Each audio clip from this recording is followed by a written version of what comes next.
So, babalatan natin guys. Sana, ito pa lang ba guys, yung tawag natin, yung ating pumpkin o kalabasa, ito ay Japanese pumpkin. So, usually, pag Japanese pumpkin is masarap siya. Yung anong tawag doon, hindi ko alam sa Tagalog kung anong tawag doon. So, babalatan lang natin yan.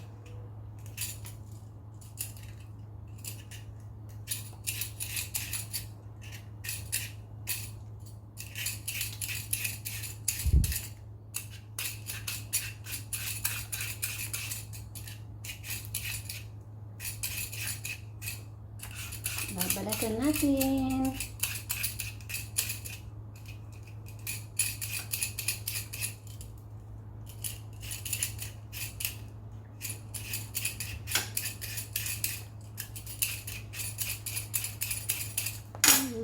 Makalat. Yun o, yung itong sarap nito. Minsan ginagawa ko yung pinapatuyo ko guys. Diba, kaysa bumili ka ng pumpkin seeds. Hinugasan ko mabuti yung buto. Tapos, pinapatuyo ko.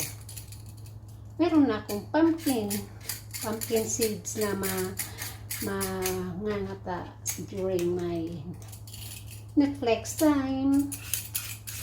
Yung nagpapahinga, nanonood ng video dito sa YouTube, meron tayong kutkutin.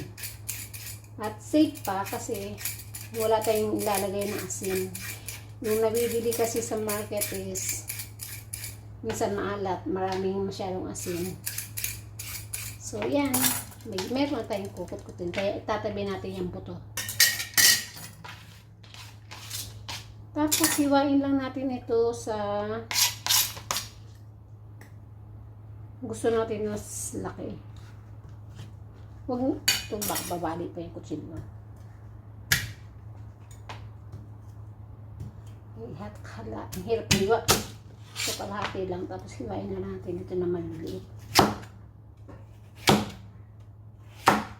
So, mga ganyan lang. So, kayo, kung anong gusto nyong laki,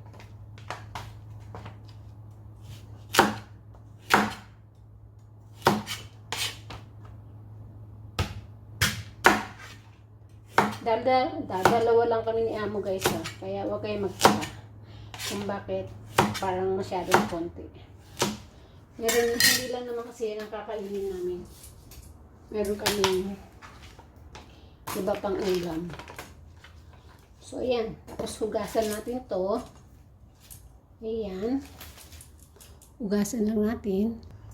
So pagkahugas, saka natin patuyuin sa paper towel para ano siya, hindi siya matubig kasi steam natin to guys.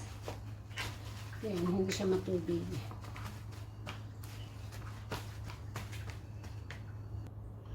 And then i-arrange na natin yung ating pumpkin sa ating dipping plate. Dipping plate yung medyo malalim kasi ilalagay natin dyan. Tapos pagtapos na yung ating marinating time sa chicken wings, iibabaw natin mamaya ang chicken wings dito. Since hindi pa tapos, hayaan lang muna natin siya na ganyan. So, ilalagay na natin to guys. Iibabaw lang natin siya dito. I-arrange lang natin. Kamay na lang natin. Malinis naman ang kamay ko. Para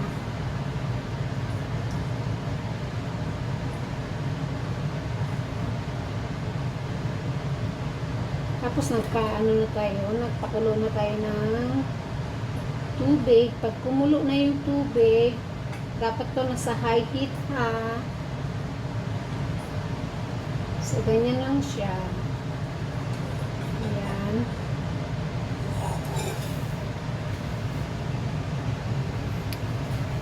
Ilagay natin yung seasoning. Ay, yung seasoning yung pinaka-sauce niya. So, ganyan siya. So, ayan, kumulo na yung ating tubig. Ang ating steaming yan. Lagay na natin yung ating chicken at saka yung ating pumpkin. Ayan, takpan. So, dapat talaga talaga yan guys, high heat. So, i-steam natin sa loob ng 20 to 25 minutes. So, or depende sa laki ng hiwa ng pumpkin nyo at saka sa laki ng hiwa nyo ng chicken wings. Okay? So, 20 minutes is up.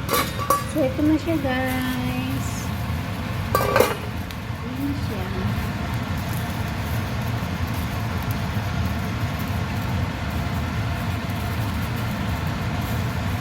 Thank you for watching.